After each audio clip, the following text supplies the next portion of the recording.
Welcome to the Police and Crime Committee meeting. This morning the committee will be holding a discussion on the independent review of Prevent. Please make sure that your electronic devices are switched to silent mode to avoid any interruptions. Can I now ask our clerk, Lauren, if any apologies have been received? Thank you, Chairman. An apology for absence has been received from Assembly Member Moema. Thank you. Can I ask the committee to note the recommendations set out at item 2 and ask if members have any other interests to declare?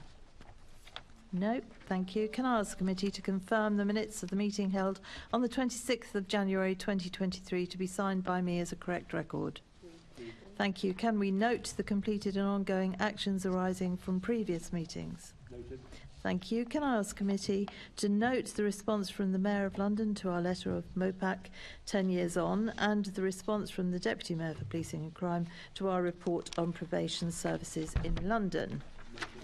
Thank you. So we now move on to our main item of business, and I would like to welcome our guests. Oliver Levinson, Head of Countering Violent Extremism in MOPAC. Kenny Bowie, Director of Strategy and MPS Oversight, also from MOPAC. Commander Don Murphy, QPM, Counter-Terrorism Command, MPS, and Detective Superintendent Jane Corrigan, Head of SO15 Local Operations and Lead for Prevent MPS. Good morning to you all, and thank you for coming. I'm going to start the questions off at the moment, and this is mainly about the background to the independent review of Prevent. So I'm going to ask both sections really. How did the Met and MOPAC engage with the independent review of Prevent? Oliver, shall I start with you? Thank you very much, and good morning. So you might remember that there was a call for evidence from the lead reviewer, which we submitted we made a submission to. That submission, in large part, was derived from the evidence that we had accumulated in our Countering Violent Extremism programme's engagement and review phase, which was the most comprehensive citywide engagement and review activity in this policy area ever. So a significant amount of evidence. That report is published and still available. We've continued to have ad hoc engagement with the reviewer and his team, and most recently William Shawcross attended the contest board to discuss the review and hear from the membership of that board. Lovely, thank you. I would like to say at this point we tried desperately to get William Shawcross here because it's a very interesting report and we had many questions, but unfortunately we couldn't get him on this occasion. Hopefully he'll come again. Now, I'm not sure who from the Met would like to take this.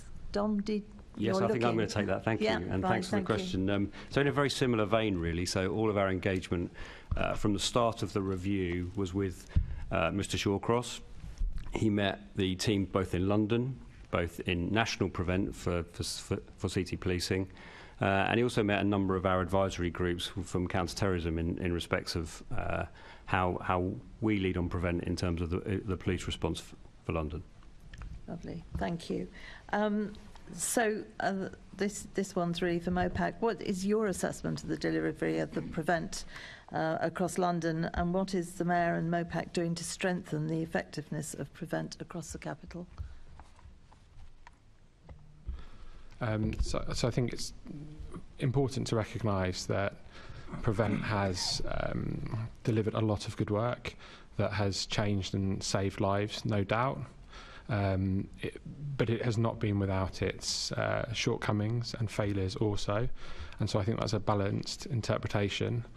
The independent review, I think, has offered some recommendations that will improve the systems within Prevent, and I think that should be welcomed.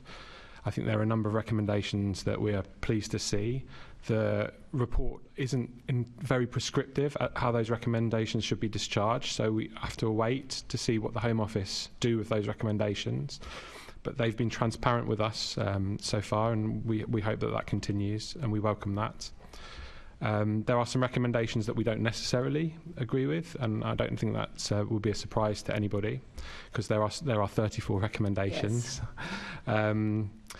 I think when we first heard about the independent review and lobbied for the independent review of Prevent, there were really two outcomes that we would have liked to have seen from that.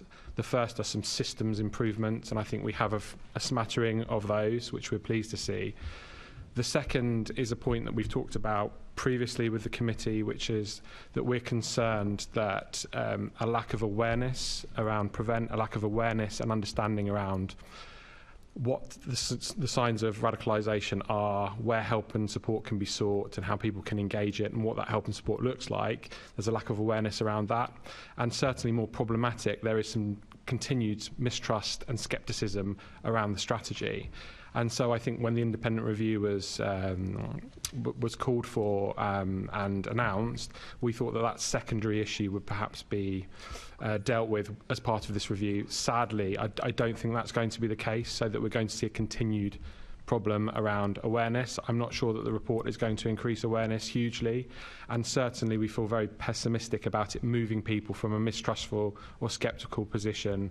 And I think that's possibly some of the tone and some of the key findings of the report, which talk about things like an overwhelming interest in Islamist extremism. So we have a long-standing issue where people feel that Prevent is all about Islamist extremism and all about the Muslim community, whereas we know that that's simply not the case. But also perhaps some of the tone in the report around the movement from vulnerability to susceptibility, the movement from safeguarding to security. And I think, again, that has not perhaps moved that cohort who are worried about Prevent being too much of a securitisation strategy and not enough of a safeguarding strategy.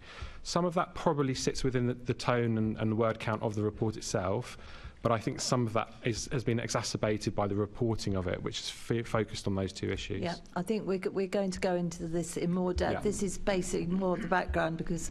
Sorry, I've jumped in too early. No, the thing is that what you're saying, I think lots of us agree with you, and I'm hoping that will come up later. If it doesn't at the end of the session, please remind us and we'll go back, because that's a very valid point in my view. So if I can ask either of you from the Met, what do you think is needed to strengthen the Prevent programme in London? Thank you. I'll probably pass to Jane in just a few moments, but if I can say, first of all, any opportunity to review a part of the contest strategy and our response to that strategy is welcome. And so the review is welcome for that reason. And in a very similar vein, we don't necessarily recognise all of the recommendations as impacting upon our everyday delivery of Prevent in London. But that's not to say that there are some things in there that I'm sure will help us to frame Prevent in a slightly different way, or perhaps deliver it in a different way. Of course, it's for the Home Office to come back with that strategy and that assessment. But for us, this represents an opportunity for us to look at what we do. And I think that's always welcome. And it's welcome in every strand of contest. It won't make any immediate difference to how we're delivering Prevent at the moment.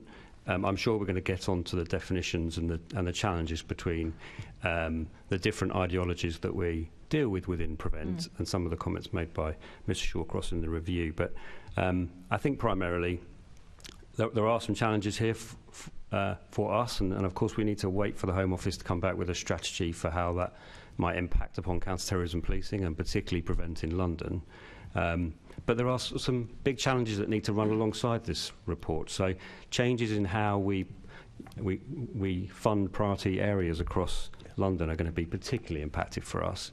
And I think that's almost on a par with this review as the impact that it's going to have on how we deliver Prevent in London going forward. Yeah. Jane, anything for you before I... Yeah, I think for me it's it's really helpful for me if you put a spotlight on Prevent. It's good because it gets people talking. It raises awareness around the challenges that we have around radicalisation, and the question that we grapple with every day is, what is radicalisation? What's that journey? At what point does intervention take part? Is it too early? Is it too late? And what does success look like when we talk about the delivery of Prevent? And that's a really challenging area too. I think in London and Mr. Shawcross's report makes some good observations around disguised compliance. He specifically talks about Ali Harbi Ali and the tragic murder of Sir David Amos, and he talks about how he knew what he was going to do at a very young age, and did he kind of disguise his intentions to prevent professionals. There's also talk about susceptibility and vulnerability, and I think we are seeing younger people entering the world of terrorism, which is a real challenge for us because, of course, PREVENT is about keeping people innocent while they still are that, and we need the community's support to do that.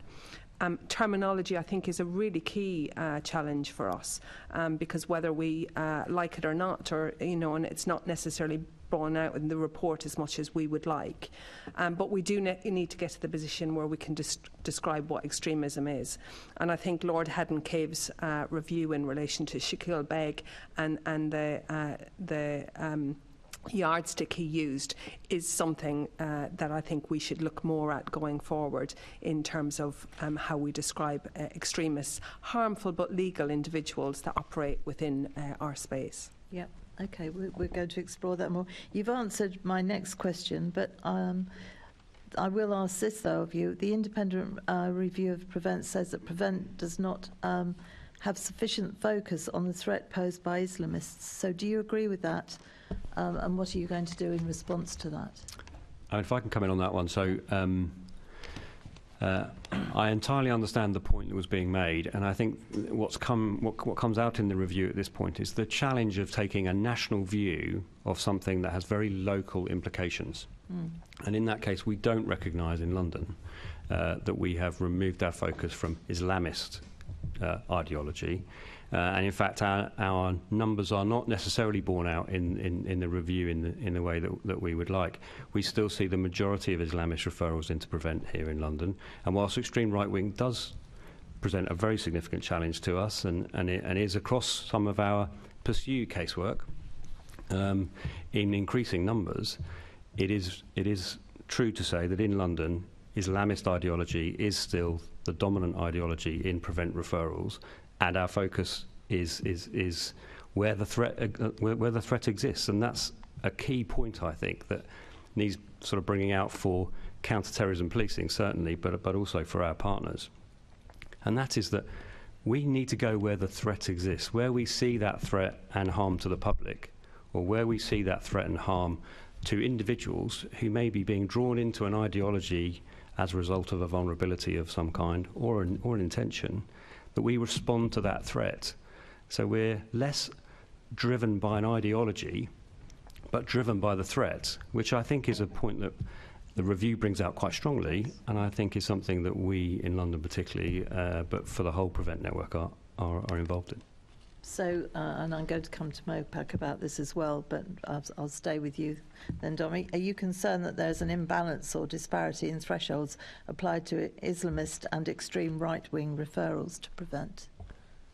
That's not something we've seen in London. Right. Now, we're very alive to it. It's something we clearly monitor, but what I can say is, and to sort of go back to my point really, we're in the game of trying to understand where the threat lies for the public, and we'll respond according to that threat, and that's across the contest picture, but certainly for PREVENT and how it connects into the Pursue activity that you might see us undertake.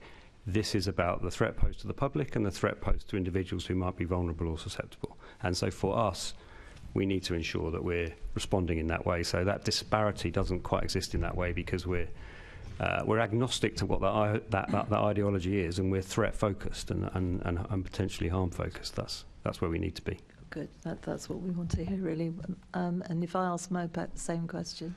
So I've got very little to add to what Commander Murphy said. All I would point out is the latest figures which we have for this show that there were over 3 times as many PREVENT referrals in London related to Islamist activity than there were for extreme right wing. I think it's 384 against 122, so that would suggest that they are going, and they should go where the threat is. And I know that's not the national trend, but I don't want to speak for outside of London.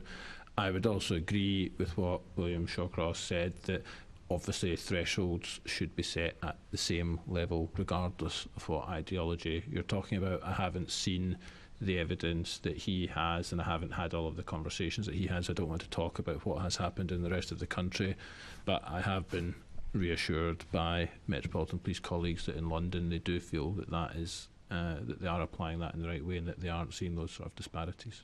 Good, because and if anybody's watching this, and I know people do, we are specifically talking about London now and how this affects Londoners. Sticking with MOPAC, in what ways has the London Prevent Board been successful in coordinating Prevent in London, and where could improvements be made? Okay, I can talk to that. So the London Prevent Board is what I would describe to be a strategic and tactical board. So it is co-chaired by the chief executives of London committees, Prevent Lead and the Home Office. And its members are primarily chief executives across London local authorities, sometimes represented by directors of community safety alongside multi-agency partners. And I think that board has existed for some time now. I think it has made some improvements in that time. It now has a better buy-in from senior local authority leads, which I think makes it more effective. It's got a good buy-in already from multi-agency partners. Jane attends it also. And I think it's good at looking at strategic issues and trying to come up with tactical responses to those. So as an example of something that it's looking at right now is colleagues have touched upon the fact that in the Shawcross review, Shawcross talks about the need for regionalisation of local prevent delivery across the board in England and Wales. That's something that we've been talking about and potentially looking at for a number of years now, and recommending that is looked at by the Home Office. But that's going to be complicated in London, and there's on one hand looking at a new model of delivery with the same amount of resources that you currently have, and that's very, very different to looking at a new model of delivery with much less resources, and that seems to be the direction of travel, and that worries us. So the London Prevent Board is looking at that very, very closely now and trying to come up with some potential models around how we can most effectively deliver Prevent locally in London, based within those confines. The last thing to say about the London Prevent Board is that it absolutely does report to the London Contest Board. So Niall, who chairs the London Prevent Board, is a standing member of the London Contest Board, which is purely strategic. Yeah, well, let's hope they do listen to make it different in different parts of the country, because we have different issues here to some other places for sure. So coming to both sets of you, in your opinion, has the independent review of Prevent helped or hindered efforts to increase public confidence in the Prevent programme? Shall I start with you, Dom, and then go back to... Yes, thank you. I'm not sure I'm best placed to say if it's helped or hindered, really. I think our engagement with communities will bring that out as we understand some of the reaction to the Prevent review, and any of the response that we get from the Home Office in terms of strategy, which there have been some public comments made. I know that we're waiting on what the strategy changes might be to the recommendations, and they're really important for us to take those on board and move forward with them. Look, I honestly believe that any opportunity to talk publicly about Prevent, about counter-terrorism, and all the challenges we face in counter-terrorism, and that communities challenge in how they deal with them inside their own communities and with us and across our partnerships is welcome. It's a really important point to make, because we haven't necessarily always got it right when we're talking about Prevent with communities and how we explain that, and it's something I think we're very alive to. How can we engage more publicly in these discussions? And I think this review is a catalyst to that, and I welcome that as a chance to talk more about Prevent publicly. Have you been surprised, because I certainly have, that it hasn't been in the media more, that people you're all nodding, because I keep looking, and it is such an important piece of work, and whether you agree with the report or you don't, it needs to be discussed, and I regret that it hasn't been out there more. Oliver or Kenny? So it's certainly been on quite a few of the sort of blog spots that I read, and there has been quite a lot about it, but there probably hasn't been as much in the mainstream media, if I can put it that way, as you might have expected. So what would I say about this? I suppose I would start with one thing, which is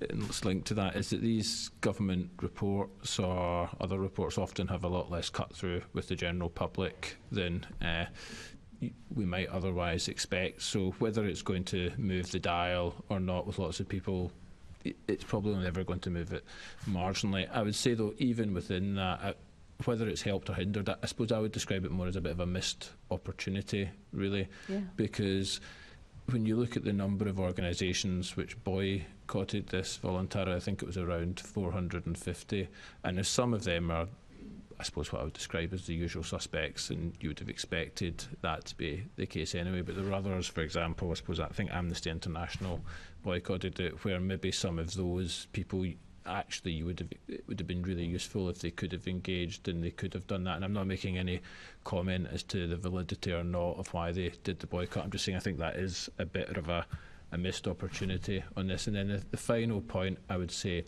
on all of this is I do think, as Jane was saying earlier, the language matters in all of this, and I suppose this will come out in the wash with what the Home Office does with this and how they refer to the strategy. But I think there had previously been, because of concerns within certain communities and certain individuals, especially the Muslim community, that it had become a spying mandate or a sort of overly securitised prevent, that they had intentionally tried to move it to more talking about safeguarding and an ability to engage people and get communities looking at it. And if you look in London, still the lowest levels of referral to prevent come from family and friends and from the sort of wider community. So I do think it'll be important how the Home Office responds to it and the sort of language which then gets adopted going forward, how we talk about this, in order that can help to build that confidence and trust with people so that they are willing to make the referrals. Because as Ollie said at the start, prevents undoubtedly the sort of only show in town, does a lot of good, undoubtedly changes lives, saves lives, but we need to somehow find the language and find a way of talking about that in the way that is going to encourage and engender that trust and confidence. Absolutely, and I was very surprised that so many people sort of boycotted it.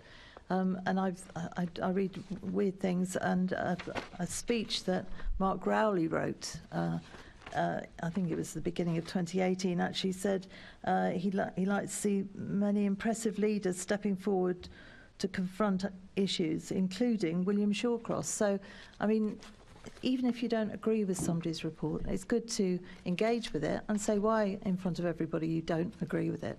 So I was very disappointed, and I'm pleased we're giving it an airing, and I hope we do again, because it's such important work. I'm moving now on to Assemblymember Desai. Thank you, Chair. Good morning, panel. So I had 3 questions. I think the first question, to some extent, has been sort of already answered, but I'll put it in a wider context. Firstly, can I say that we, the Labour group in this room, we actually we believe that Prevent is only show in town, and I think, as you said, Oliver, is doing a lot of good work. But we also welcome any attempt to improve its efficacy and also iron out any flaws. But as I say, it's only came in town. This is about how we can improve it. So we welcome this session, and also there are aspects of the Shawcross review that are clearly meritorious, but there are also some serious flaws in the review as well. So I was going to really ask you, well, both MOPAC and the Met, the question whether there's a false dichotomy between addressing extreme right-wing terror and Islamist terrorism, and whether one should follow the evidence. I think, Commander, you already answered this question to some extent by saying that your work in London is not driven by ideology, but by the threat. So perhaps I could ask your views, Kenny. So I've got nothing really to add to what Commander Murphy says. I think it should be driven by the threat. I think in London, if you look at the threat level as a whole, we have something like, I'm about to be corrected here, I fear, but something like 60% of the acute threat in London at any one time. That's good, I'm right. So I think for Londoners as a whole, they would expect Prevent, they would expect Pursue, they would expect the police, they would expect the security service, they would expect the work that we do in MOPAC and in the GLA to follow what that threat is, because the important thing isn't what ideology it is you're tackling, it's that you actually tackle it and that you keep Londoners safe. So I'm not sure whether you call it a false dichotomy or what you call it, but I agree with what Commander Murphy said about following the threat and making sure that the same thresholds are applied consistently. Perhaps this is a question which we'd like to ask Sir Shawcross, who I think was going to come but has not been able to be here. No. He didn't respond, and then sorry. eventually said he couldn't come. Yeah. Mr. Desai, if I could just add to what my colleagues have said, it's worth noting within London, so when we talk about regionalisation and prioritisation, so the Home Office had introduced a system called prioritisation where 40 local authorities across the country received additional funding due to the threat, risk and harm. And that threat, risk and harm wasn't just prevent referrals but also investigations, suspects who were released from prison and convicted offenders. And London had 22 of those 40 areas. So that gives you an idea in terms of the scale of the threat in London when it comes to terrorism.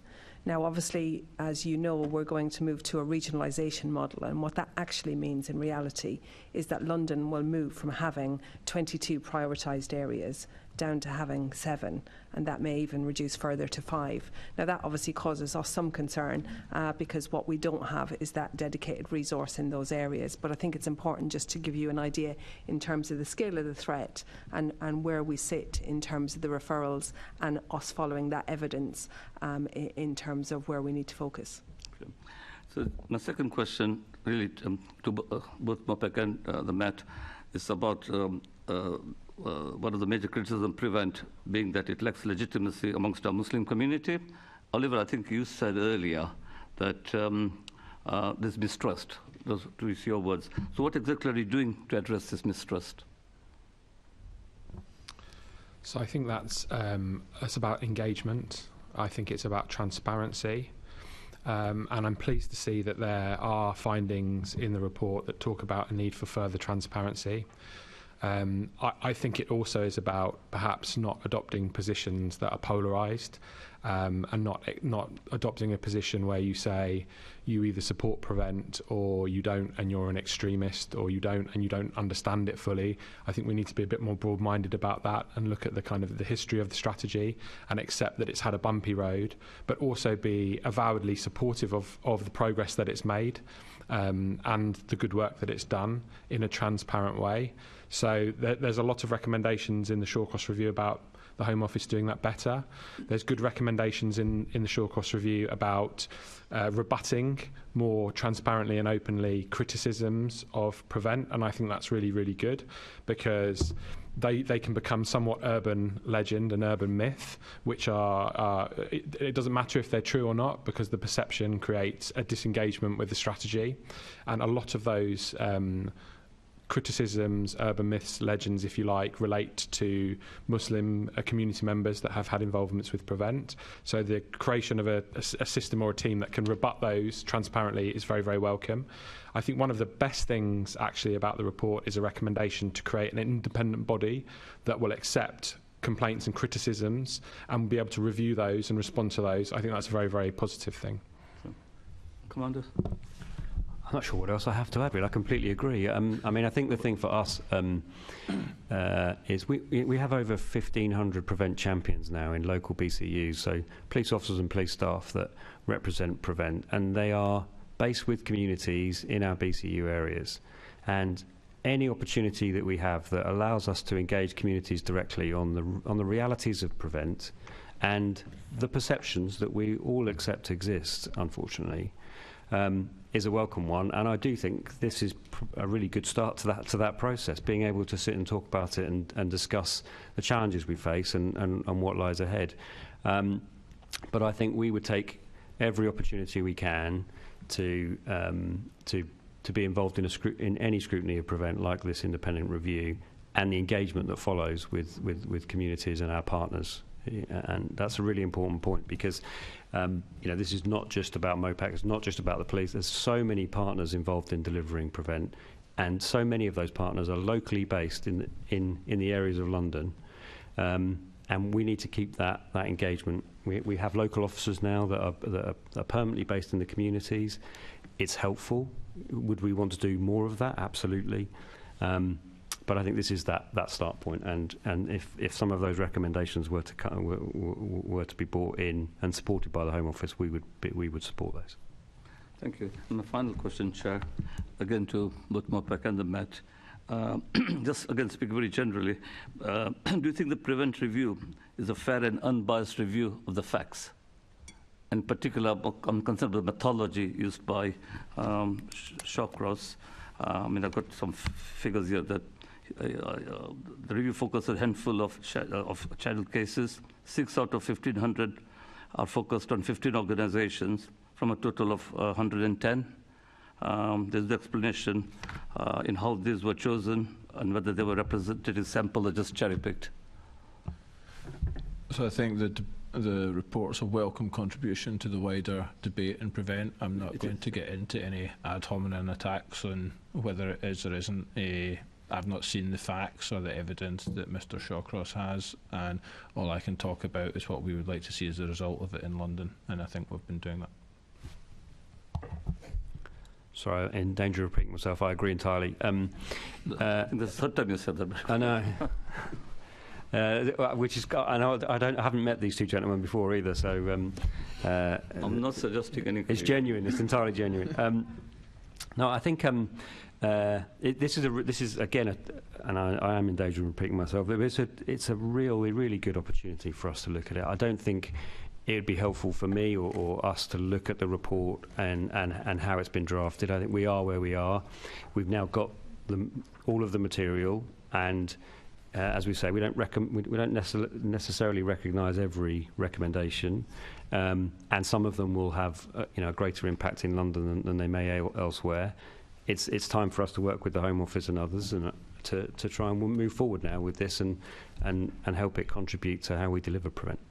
Moving forward, that's the key. Thank you. Okay, thank you. Before I carry on to my other colleagues, I'd like to welcome, and my colleagues would like to welcome, students from Connell College, Level 3, Year 1 and 2, and their public service classes. So hopefully future police and uniformed personnel. So welcome. Do you want to give us a wave? Hello. Today we're talking about the William Shawcross review on Prevent, which is counter-terrorism. Absolutely fascinating stuff, so I hope you enjoy it. Okay, I'm now going over to Assemblymember Russell. Thank you, Chair. And I just want to circle back to the issue of public confidence and the fact that a huge number of the grassroots organisations that you have talked about as being so important in terms of the delivery of Prevent didn't actually engage with the Shawcross review, and that I understand from statements that these groups have made is because Shawcross is perceived to have a bias against Muslim communities. And I just wonder whether you think that is going to be challenging in terms of taking the recommendations of the review forward. Everything you've both said about the recommendations, you've been clear you don't agree with all of them, and that some of them, and you've talked about it as an opportunity to review Prevent and talk about Prevent, and it all depends on what the Home Office comes back with in terms of how the review's recommendations are put into practice. So I just would just be interested in anything you can say about the absence of those community voices in this review. So if we start with the Met side and then move to the MOPAC side. Yeah, I mean, it's a really difficult question because I know Mr Shawcross did reach out to a number of communities, and here in London, for example, he spoke to the CT advisory group. So that's a group of survivors and victims of terrorism, a group of community members who run a number of charities, and certainly some of them are actually supported by funding from MOPAC under the CVE programme, as well as academics. Mm-hmm. And they act as our critical friend, really, and they've spoken out about the Shawcross report. And I guess for me, that's my temperature check. Alongside that, I manage the strategic engagement team, so we've got over 400 community contacts that we reach out to understand sentiment across London. And I think, again, that's a really good test for us in terms of are we getting it right? When we talk about working with NGO groups, I think it comes back to the question around, are we Intel focused? And I see community groups as being a really good opportunity. So, for example, we do a huge amount of work in sports. And you look at sports and you say, well, what's that got to do with counter-terrorism? Well, actually, it's got lots to do with counter-terrorism. Because we know within some sporting sectors it can actually be a draw for people to come together to discuss ideologies. We know it can also be a diversionary activity in terms of, young people wanting to get off some energy and meet groups and form healthy relationships. We know it's another eyes and ears of the community whereby the leaders and the organisers and the people who commit their time to work with these young people can actually spot the signs in terms of radicalisation and therefore make referrals to us. And they can offer that safeguarding influence. So for us, working with that third sector is really, really important. And we have to be focused in our time and effort because it's a challenge. It's a challenge reaching such broad communities. And it's a challenge sometimes having the conversation. But I think London and London communities are really committed to this. I really do. I do see referrals come from families and friends. And although low, it's very difficult to pick up that phone and actually talk about your loved one, or sometimes not so much loved one, to say that you're worried about them, because of course you're worried about what the next steps are.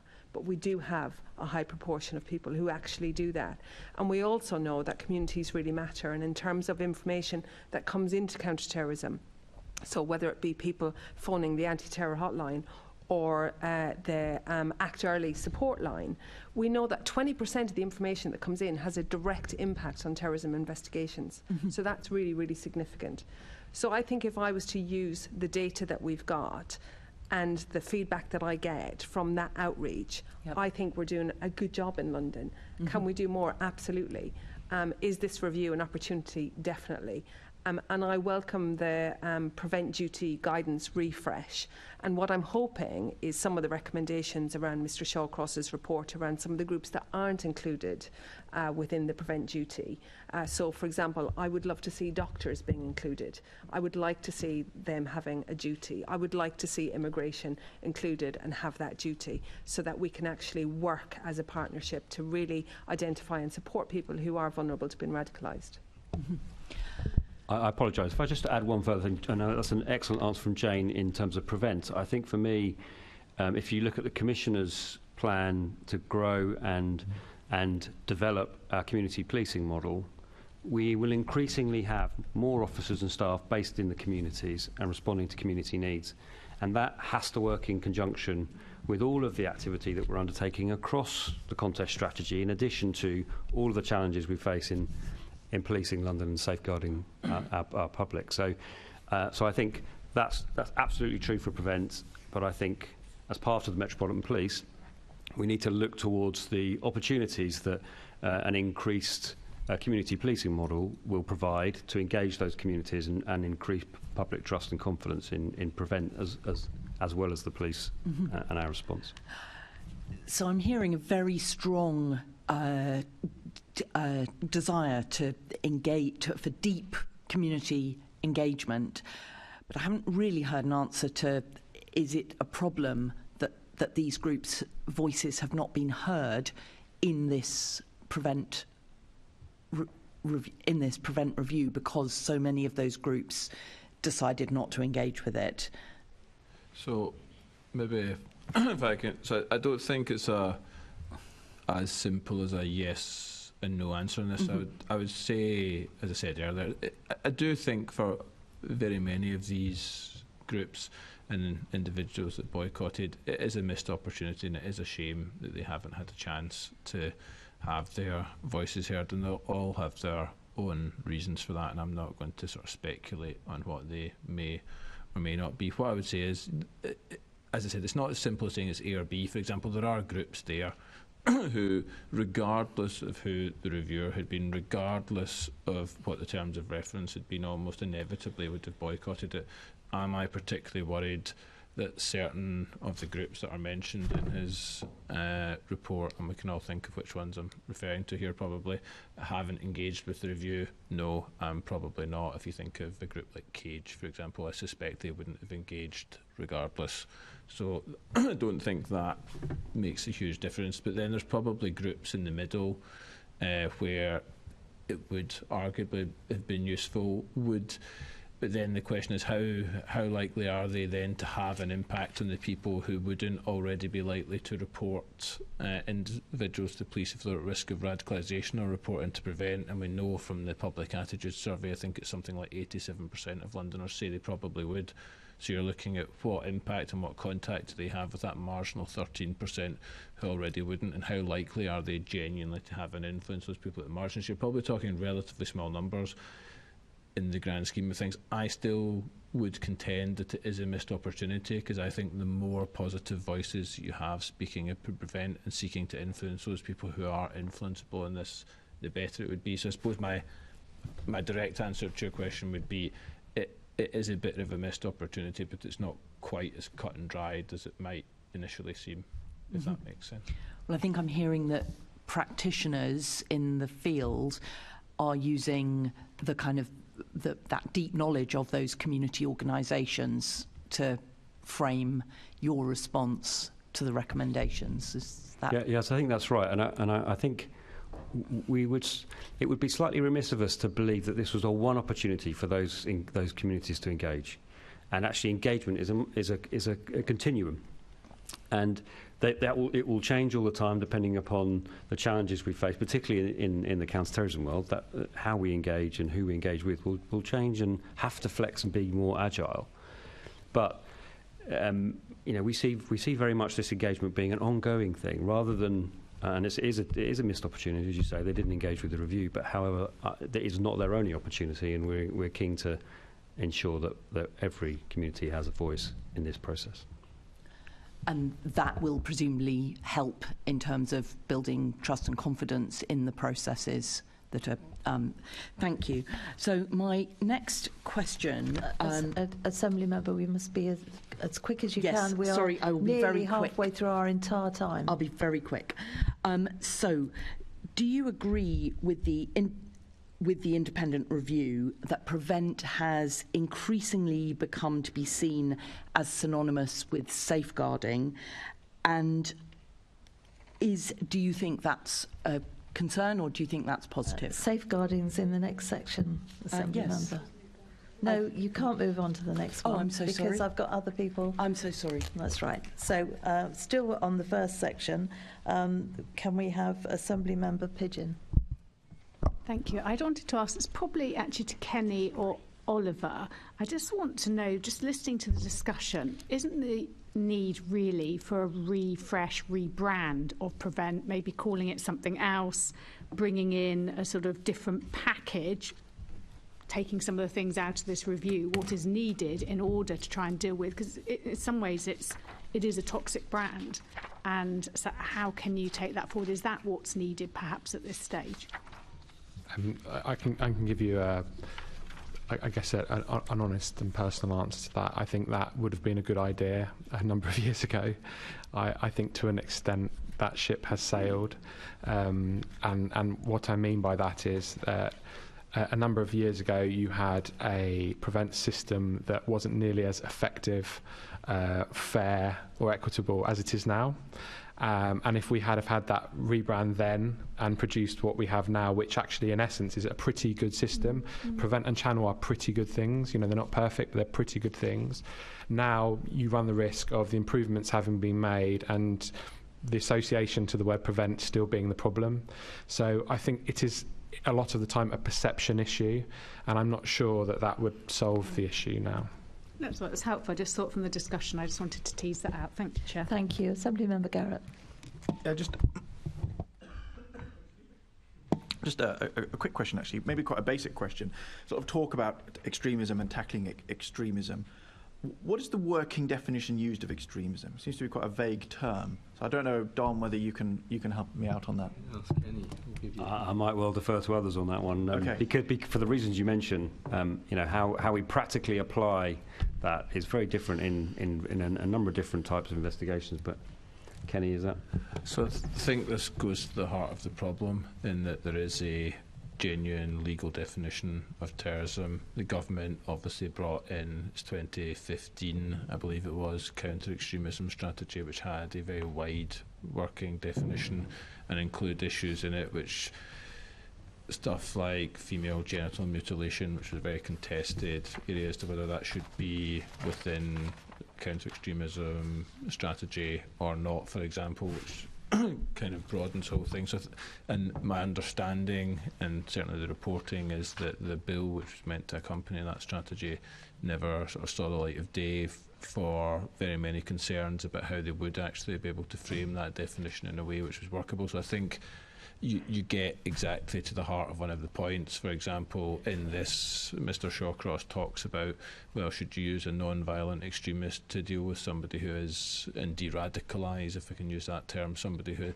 well, define a non-violent extremist and what you mean by that. I think that's one of the sort of problems. Obviously, there will be a spectrum there, and everyone will agree you shouldn't use, I don't know, a sort of, if you've got somebody who's extreme right-wing terrorist, you shouldn't use somebody from... Can you move near your... Yeah, sorry, you clearly shouldn't use somebody who everyone would recognise as being an outspoken extreme right-wing propagandist, or whether it's extreme left, or whether it's... But then as you move down that spectrum, I think that'll be a much more contested definition. So just very conscious of time then, so just... would a fair summary be that there isn't a really clear definition? And once you move away from people who are kind of actively working or somehow involved in terrorist activity, the question of the kind of maybe what might be, the difference between an extremist ideology and, let's say, just a non-mainstream political idea, that is a very grey area that's not well defined. Is that where we are? I mean, I think that's what you're getting to with some of what William Shawcross says about some of the stuff which is used in the extreme right wing there. I mean, I would absolutely say I think that's right, and I think that was part of the issues that the government had when they tried to bring in the definition for their proposed bill previously. And none of his recommendations, I think, include either the having one or the need to have one, so that just sits there as an unanswered question. Well, that's why I'm genuinely interested to see how the Home Office takes his recommendations and wants to act on them, because I suspect, I mean, that is something the Home Office have been grappling with since 2015, and maybe this is a fresh opportunity for them to come forward with that. Great. Thanks, Chair. Thank you. Let's hope so. We are now moving on to safeguarding and vulnerability. So I'll go back to Assembly Member Russell, but we're running very late, colleagues. So short questions, please. Thank you. So, yes, do you agree with the independent review that PREVENT has, and I quote, increasingly become to be seen as synonymous with safeguarding? And is this a concern or not, and why? Who wants to go first? Met first. Yeah, I'll answer that question. It's a really difficult one, because we talk about safeguarding and then we say, well, what is safeguarding? So from a policing perspective, that's really about information sharing, and it's about making sure that we have fulfill our role in terms of child and adult safeguarding procedures, and we work with relevant partners. In relation to the cohort of individuals that we deal with within the PREVENT programme, there is a lot of safeguarding needs, so about 40% have some form of mental ill health. We also see a large range of other complex needs, whether it be adverse childhood experience. We see a range of domestic abuse within our casework, and just individuals who are looking for a sense of belonging. So is that safeguarding, and does that mean that there isn't a terrorism risk? Well, there can be a terrorism risk and there can be a safeguarding. I think what Mr. Shawcross does mention, which I think is useful, is that we should absolutely still safeguard young people. And I think it would be a loss for us to move away from that and to just look at terrorism risk, because actually I would much prefer to intervene early and identify an early indication that somebody's not actually going on to be managed under PREVENT because they haven't gone so far down that radicalisation journey. So I think safeguarding still has a big place in PREVENT. Thank you. And yes, I mean, when we think about cases like Shamima Begum, who was a child who was radicalised, and, you know, that is absolutely a failure of safeguarding. Sorry, Kenny or Oliver, were you? Yeah, Oliver. I think it has been found to be synonymous with safeguarding, and I think that is a good thing. And when things have worked well, I think it has been. Prevent does a lot of different things, and I think sometimes that is a challenge in itself. So if you think about the different ends of the spectrum of Prevent delivery, at one end you've got Prevent working with a very young or very vulnerable person who perhaps has a number of vulnerabilities and safeguarding issues, but has also potentially an association to radicalisation. And I think it's entirely right to consider that as safeguarding work and vulnerability. At the same time, Prevent is trying to de-radicalise hardcore terrorists who are in prison, you know, and under that lens, safeguarding perhaps is less of an appropriate term, and so it's quite difficult to talk about all of that spectrum of work in one way. So I think for much of what Prevent does, safeguarding is absolutely critical. I think the review talks about changing the word from safeguarding to susceptibility. To me, that is a synonym of vulnerability. So I don't think that's a huge change in itself. There are absolutely right instances to look at it as pure safeguarding, exploitation and manipulation, and there are other instances where it will work with people who have more agency, where it's about public protection and securitisation. Thank you. We're moving into the questions that are coming up later, so I've finished. Yeah, okay, thank you. Assembly Member Ahmed. Thank you, Chair. Good morning, panel. My first question is to our Met colleague, and you decide to answer that. How does the Met achieve the right balance between safeguarding vulnerable people, susceptible to radicalisation, and also protecting the public from dangerous extremists? Do you think you always get the balance right? I think it would be really useful, without naming names, if you could give a brief example of where you've got it right, what you learnt from that, and where it maybe didn't go right and what you learnt from that, please.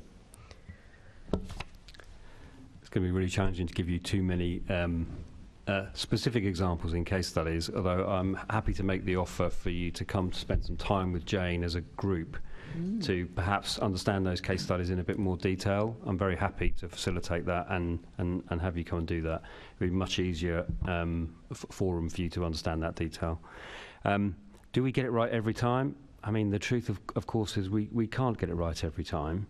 But obviously, we have an awful lot of people working in Prevent, an awful lot of partnerships in Prevent.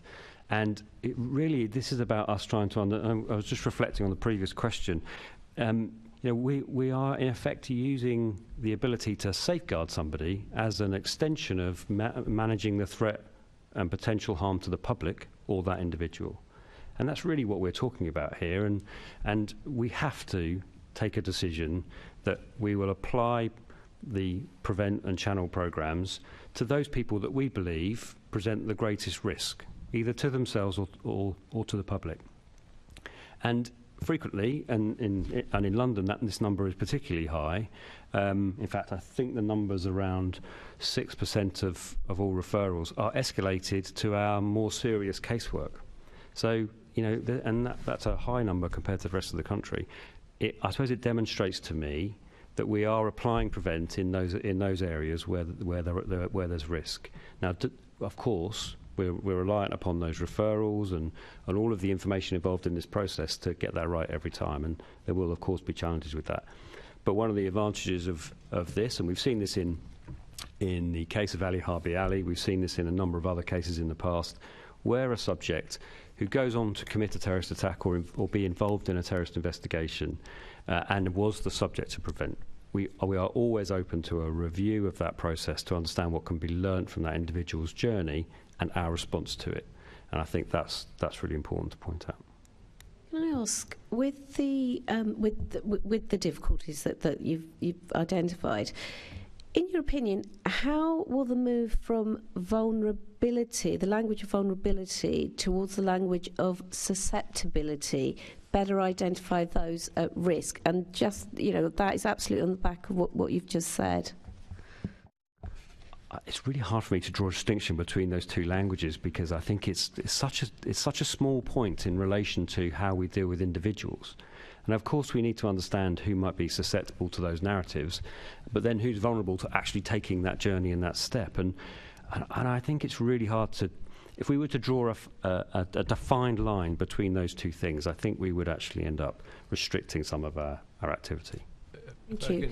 Can I just say on that, sorry, just as a real life example of how I don't suspect that will make too much of a difference, is we have the vulnerability assessment framework, which is what is currently used by Prevent to look at all of this, and one of the recommendations is that because he wants to, William Shawcross would prefer to talk about susceptibility, he doesn't think it should be called that anymore, but it should be called Prevent Assessment Framework. But at the same time, he praises that framework for being quite sophisticated and really effective, so he isn't suggesting any changes to it in that regard. So I'm not sure that change in language, as our colleagues say, will make a material difference at this stage. I may be wrong, of course, but that until we see what the Home Office says, that's sort of our view at the moment. Okay, thank you. And my final question is for both agencies.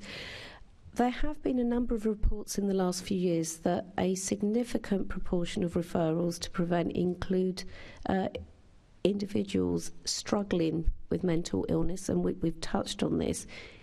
Is that your experience widely? And how does that change the way that Prevent actually views safeguarding? So perhaps we could start with MOPAC. Sorry, we just agreed that the Met would start there, but that's fine.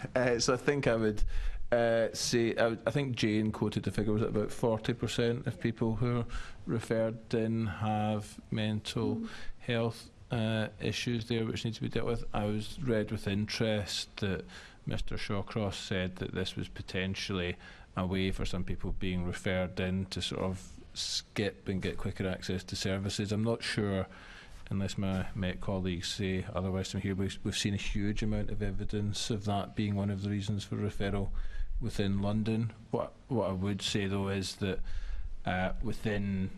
there's clearly a wider debate happening at the moment about the provision of mental health services across the country, including in London. There's certainly a move within the Met and they will be moving to a model called Right Care, Right Person, which is being brought down from Humberside, and that is a move to making sure that people do get the right treatment in the right place. Now, if the people who have those mental health issues do need to be referred in to either Prevent or to Channel, that should happen regardless of whether they have those mental health incidents. What shouldn't happen, and this, if it is happening, would be a failure of the wider system, is that people are referred in there simply so that they can get that help, even though there's no wider threat to citizens as a result of that. So I manage the Vulnerability Support Hub, which covers South England, and that is made up of psychiatrists, psychologists and nursing staff that work alongside CT colleagues, and we've got 3 hubs nationally.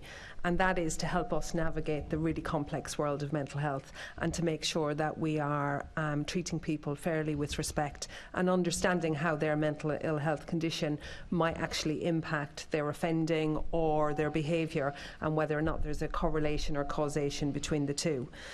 What I would say is that Prevent goes through a range of kind of assessments to decide whether or not somebody's going to get an intervention or support.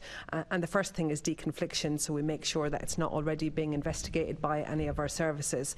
The next thing is it has to pass the suspicion test, so we have to suspect that there is a CT relevance for that case to progress. So for example, if you referred somebody in today, it would go through deconfliction, then we'd have to look at it and say, do we suspect there's a CT relevance? And if it hits that suspect position, so 75% of our cases in London do, then we reach out to partners to get all that information, and then we make a decision as to whether or not we now believe that there is a CT relevance, and it's at that point it gets referred into Channel for that multi-agency support. So we can't say that somebody with mental ill health who's referred in because somebody wants to get them support will automatically automatically reach that kind of suspicion and then that belief stage. But of course we are mindful of making sure that we really understand how a mental ill health condition is impacting, and is there anything that we can do practically to support that individual to divert them away from terrorism. Thank you. Thank you, Chair. Thank you. Assemblymember Pigeon. Yes, thank you very much. All very interesting. I want to just pick up a couple of specifics around, first one's around the dovetail model, so probably to the Met. I don't know, Jane, you're nodding, maybe I should come to you first. What impact has that dovetail model had on the Met's ability to gather information on individual cases at risk of extremism? And just the dovetail model is about bringing local authorities in. So Dovetail was basically the local authorities take ownership of Prevent. So at the moment, for example, referrals come into the police, whereas in the Dovetail model, they get the referrals, they make the assessment, and then they make a decision in terms of progression into channel. It's what we call the Section 36 decision. But all the while, that's done in conjunction with us, so it's not done independently. I haven't seen anything but really good work from our two Dovetail sites, which is Haringey and Croydon. I've seen them work really, really well. I think our partnership is very good, and I certainly think there will be some loss when it's actually we lose that programme. And what I would also say about those areas is we probably see a higher conversion into channel, so we see a higher percentage of cases hitting that threshold where people are given that kind of intervention and support. So I think there's a question for us in policing in terms of, is our bar too high in terms of referrals? So I say I think Dovetail was good. What I would say that we need to do in London is we need to take forward the recommendation by Parsons Green, which is to introduce the national referral form, and it's something that not all London boroughs have done. And for me, that's a risk, because actually nobody has ever died when we've shared information, but they have when we haven't. And the national referral form is about making sure that the right agencies are aware at the right time of the referral, and that people aren't doing their own individual screening of cases to make their own assessment, because the problem with that is that could be just one piece of the jigsaw.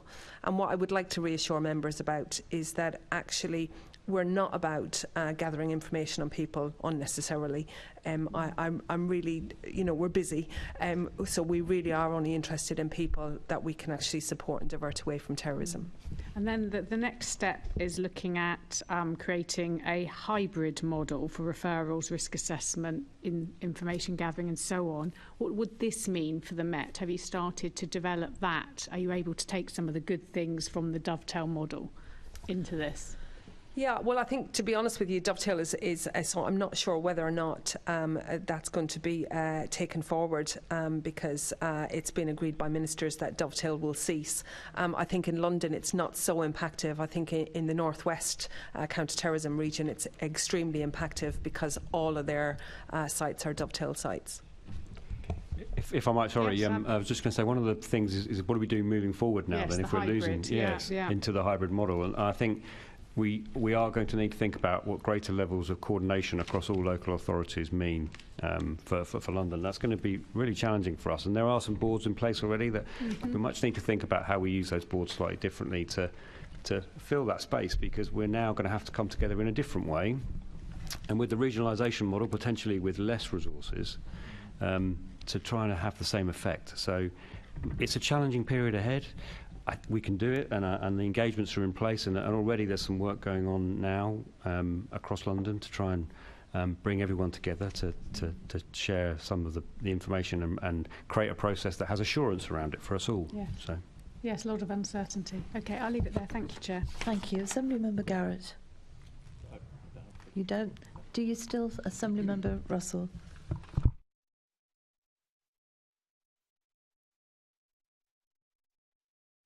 Well, jolly good. We're steaming on here. Now we're going to do prevent duty, and that's going to be started by my colleague Onka Sahota.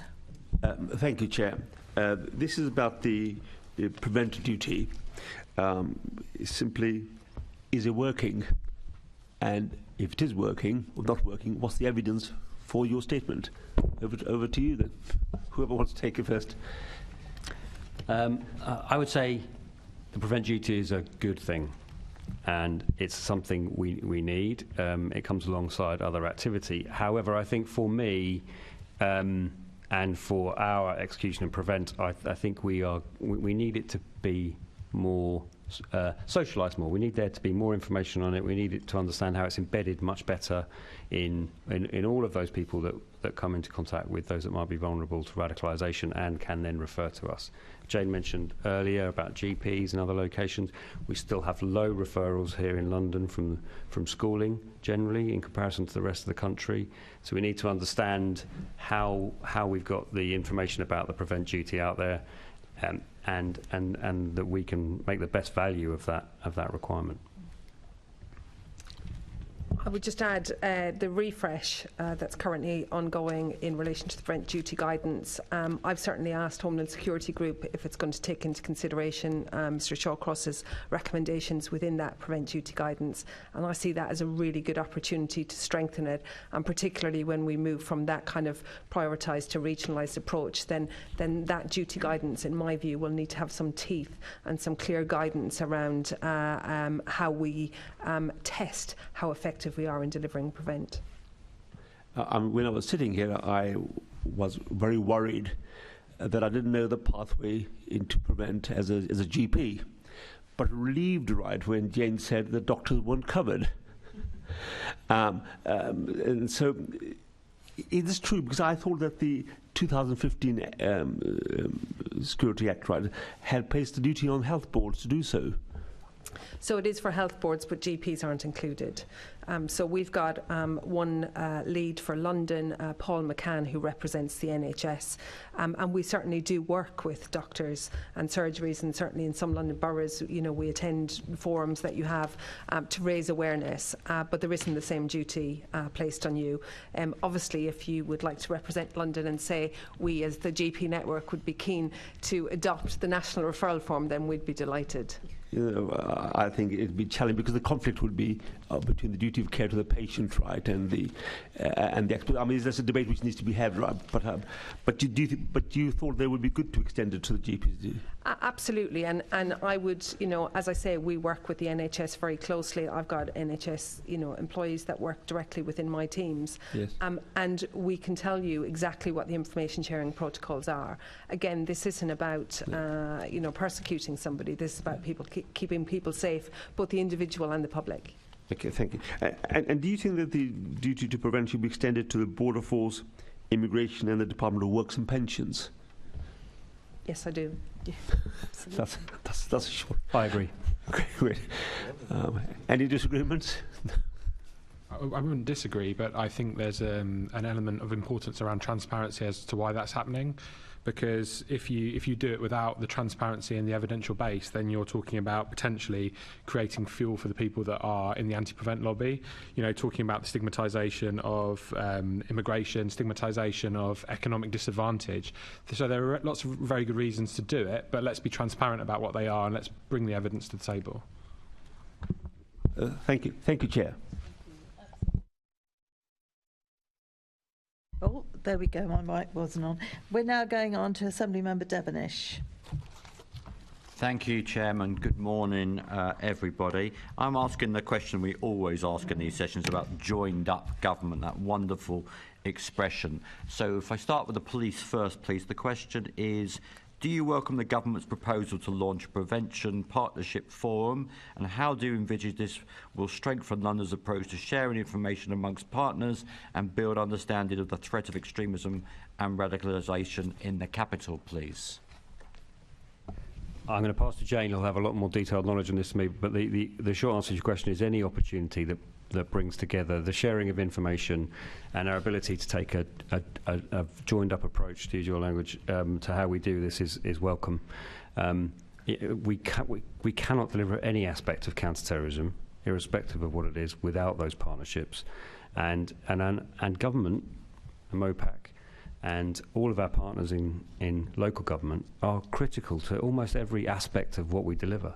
So yes, any forum to bring together people that can do that. And clearly we'll need to understand the sharing protocols. That counter-terrorism is frequently quite challenging in terms of sharing information because of the national security nature of what we do. So Focused in the right areas, though, of vulnerability, and particularly in the area of prevent, yes, I think it's a good thing.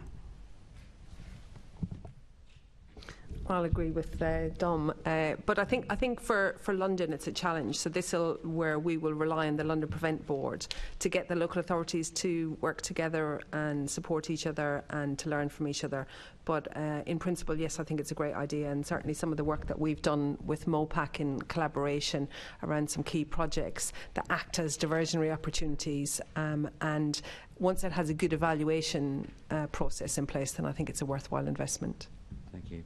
Kenny, I feel like I'm going to ask you to produce an org chart on this. No. So I absolutely agree with everything that's been said today. I would say the devil will be in the detail of ensuring that it's not, as can sometimes we say, something imposed from on high, but actually takes account of the sort of local knowledge and local circumstances. But again, you can't really argue with something if the aim behind it is to increase sharing of relevant information and keep people safe. So in principle supportive, but we just need to work through the detail of it, would be where we stand, I think. Okay, thank you. Chair. Assembly Member Garrett. Yeah, it's something that's come up in conversation a bit, and it might be one we need to write to us with an answer, but I'm just interested in, do we have a breakdown of where referrals come from? Like, because you mentioned earlier London disproportionately has fewer on schools, and I don't, it's not an opportunity now to reel all those off, but it might be useful if you could write to us with the breakdown of where they come from in London and how that compares with national picture. We do have all that information. I think that's something, when you come to see us, I think we'll be able to share that information in a bit more detail and perhaps go into some of the detail behind the information as well, if that's helpful. Okay, thank you very much. Thank you, Chair. Thank you. And we're now moving on to organisations funded by Prevent, starting off with my colleague, Assembly Member Prince. Thank you, Chair. This is first of all to MOPAC. The independent review of Prevent expressed concern that Prevent funding is often given to ineffectual organisations and even to some promoting extremist views. How confident are you that MOPAC and the Shared Endeavour Fund do not engage with or fund extremists? What oversight arrangements does MOPAC have in place to ensure this? As confident as we can be would be my answer. We do due diligence. It's not outsourced to a third party firm, as Mr Shawcross criticised the government for.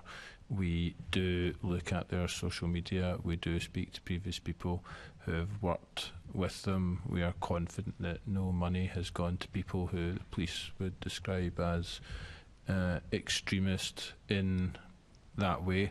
I think his point about the efficacy of some of the organisations who get Prevent funding.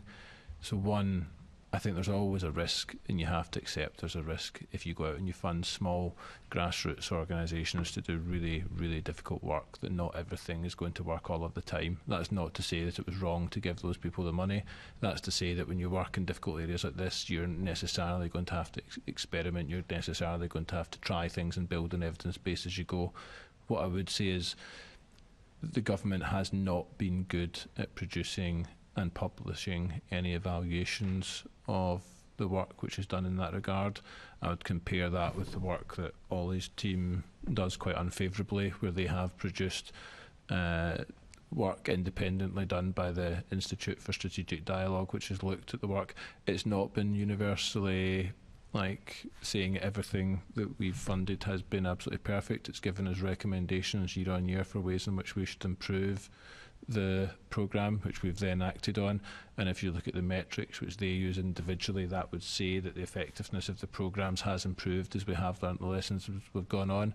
And I think that gets back to one of the points we talked about earlier in relation to Prevent, which is about transparency. And we do think that's really important, hence the reason that Ollie's team does and has commissioned that, does have a theory of change which is out there in public for why we think that works. Obviously, it's never going to be 100% right. Nobody is ever 100% right. And if you've got a programme which is saying it's 100% right, you know somebody's lying to you, is my basic point.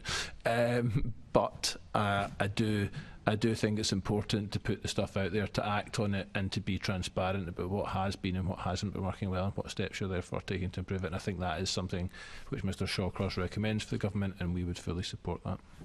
Thank you for that, Kenny. Oliver, do you want to add to that at all? I think Kenny's pretty much comprehensively covered that. He's not mentioned some of the other things that we do around due diligence. I'm not going to mention them either because that would help people circumvent our due diligence strategy. In terms of just one final point, maybe the independent review of Prevent talks a lot about the importance of challenging ideology. That is a critical feature of countering extremism and terrorism, but it isn't the only feature as far as we're concerned. There are other important ways and important outputs and important strategic objectives that allow you to do that.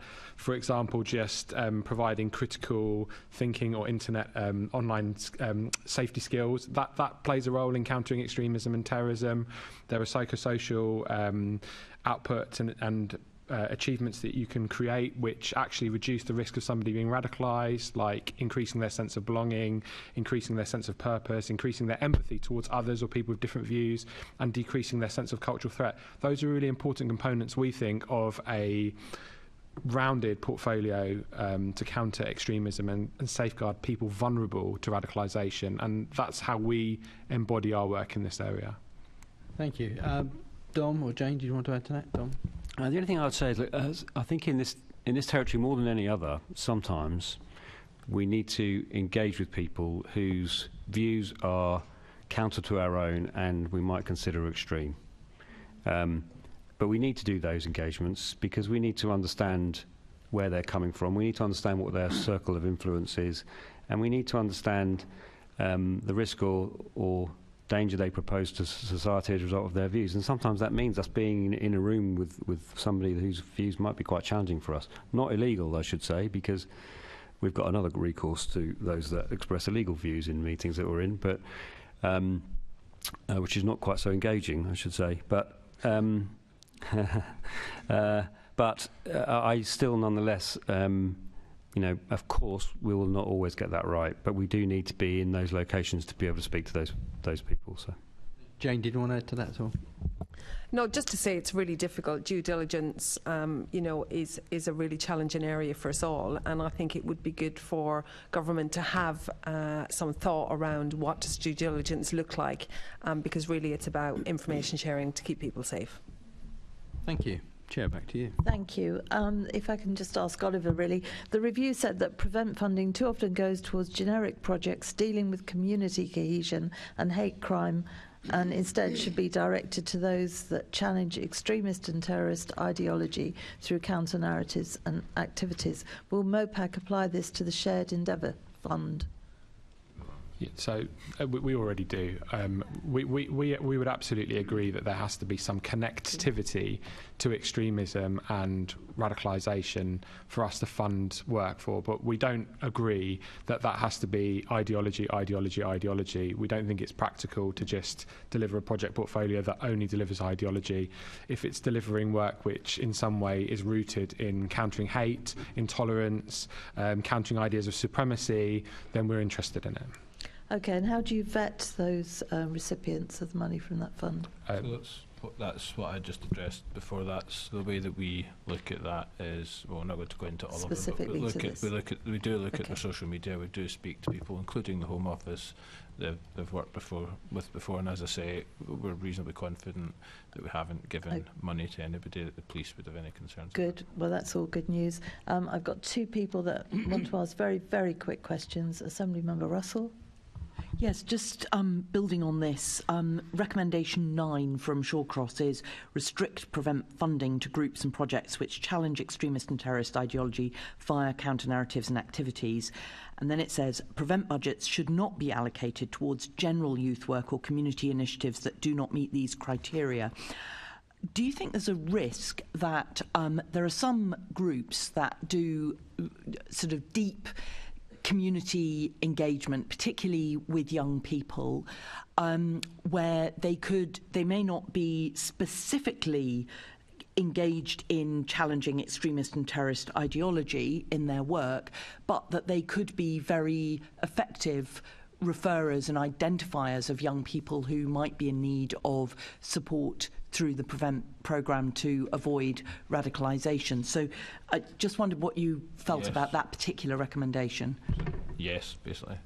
So agree with what you're sort of saying there. I think this goes back to what Ollie was saying earlier about there's a spectrum of things which prevent covers, and I don't think we are going to be in the place within MOPAC, for example, of dealing with Terrorism Act prisoners or people who are at that far harder end of the stuff, and where you are really looking at ideology and all of the other issues around them. Any sensible programme and any sensible cohort of things which you can look at is going to include some, I suppose, what Mr Shawcross would see it being the softer end of the spectrum, as well as stuff at the harder end of the spectrum. As Oliver said, stuff about critical thinking, building a sense of cohesion. We absolutely do think that's important, and do think that's an important bit of the work. Thank you. Jane, you looked like you wanted to chip in. Very observant. I think it's back to my earlier sports example that we often use as a diversionary programme. Some organisations that aren't there to tackle extremism, but actually it's what the individual needs in terms of support. So I don't think we should lose that. That said, we work very closely with MOPAC in terms of sharing the information as to what we know about London and the terrorism risk and the prevent profile, so that we can then tailor our approach and hopefully influence where they might want to spend the money. Thank you, Chair. Thank you. Assemblymember Desai. Chair, I will be very brief, and I hope I'm not straying away from the main topic of discussion today, which is the independent review of Prevent report. It's more about monitoring of outputs. So look, a fair bit of resources money is going into this very important area of work, which I welcome, and I welcome the political will here. But it's about looking at the positive side. What are the outputs? How do you monitor them? Can you share some good practices with this committee? How are people changed? I mean, I would like more concrete details. So we will send you the evaluations which we do on the CEF. It's very difficult in this space to do longitudinal studies for the obvious reasons that people may have engaged with us. So we use a system where it's been developed with our Evidence and Insights team and with the Institute for Strategic Dialogue, and that's a kind of self-assessment process that people go through at the end of the interventions. But we can send you all of the reports. As I said, we are in no way pretending that we get absolutely everything right in this space, and those reports will show and do show that there is lots for us to improve, call on call, if that makes sense. I think that's got to be the right way of doing this, having some form of independent evaluation, us trying to learn the lessons from that, and us continuing to improve it as it goes on. That is one of the areas where there is no equivalent that I can see from central government, and where I do think the wider Prevent programme could benefit from that. Yeah. Okay. Sure, just to say, look, some of the outputs are not difficult to quantify, and the work is over a long period of time. But what I'm looking at, to put it very simply, is Project A, so much money given, this is what we achieved. Whether it's 3, 4, 5 individuals or 50, 60, that there was, we managed to put them on the right path. Absolutely, and we'll send you the links to those reports. Thank you. That would be very helpful, and we absolutely will take you up, Detective Superintendent, on a visit to see you, because I am more than aware there are things that you cannot say in public, and we must respect that. And I have to say, I'm a massive one for sharing information, and my favourite quote today has been, "Nobody has ever died because we shared information, but that they have when we didn't." And I love that, because that says it all. So thank you. I really would like to thank you all so much for attending the meeting today and answering the committee's questions. Can I ask the committee please to note the report and the discussion? Noted. Thank you. Can we also delegate authority to me as chairman, in consultation with party group lead members, to agree any output arising from the meeting? Agreed. Thank you. Can I ask the committee to note the work programme for the 22-23 Assembly year? Thank you. The next meeting of the committee is scheduled to take place on the 22nd of March 2023 in the Chamber, City Hall. There is any other business, but I'll be quick. In accordance with section 100B, brackets 4, brackets B of the Local Government Act 1972, I have accepted one item of urgent business as set out on the supplementary agenda published yesterday. Can I ask the committee to agree to delegate authority to me as chairman, in consultation with party group lead members, to respond to the monitoring officer's draft paper on the complaints received against the Mayor of London in connection with the resignation of the former Metropolitan Police Commissioner, Dame Cressida Dick, DBE QPM. Agreed. Agreed. Thank you very much. On that note, I shall finish the meeting. Thank you all. Thank you, Chair.